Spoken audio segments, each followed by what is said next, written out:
Hello' কি খবৰ সকলোৰে বিহুৰ আয়োজন কেনেকুৱা চলিছে সকলোৰে পিছফালে মা আৰু আইতাই জুই পৰাই আছে দেই আৰু মই মানে ৰাতিৰ আহাৰৰ ব্যৱস্থা কৰি আছোঁ গাহৰি আনিছিলোঁ অকণমান আমি তিনিজনৰ কাৰণে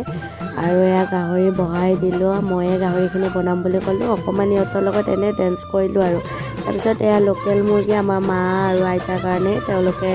গাহৰি যিহেতু নাখায় গতিকে উৰুকা বুলি তেওঁলোকৰ কাৰণে আৰু ভণ্টিয়ে বনাই আছে এইটো আৰু কাৰ আঞ্জা বেছি সোৱাদ হয় সেইটোহে ডাঙৰ কথা আৰু আমি এনেকৈ গাহৰি পুৰি খালোঁ তাৰপিছত গাহৰিখিনি বহাই দিলোঁ আপোনালোকক সকলোকে ভোগালী বিহু বহুত শুভেচ্ছা জনালোঁ সকলোৱে ভালে কুশলে থাকক আৰু সকলোৱে আমাৰ ঘৰত বিহু খাব আহিব দেই আৰু গাহৰিত লাই নিদিয়াকৈ জানো ভাল লাগে এনেকৈ আৰু লাই কেইটামান আৰু আনি দিলে লাই পাত কেইটা আনি দিলে আৰু এনেকৈ মই বহি আজি উৰুকা বুলি এয়াই আৰু বাই বাই।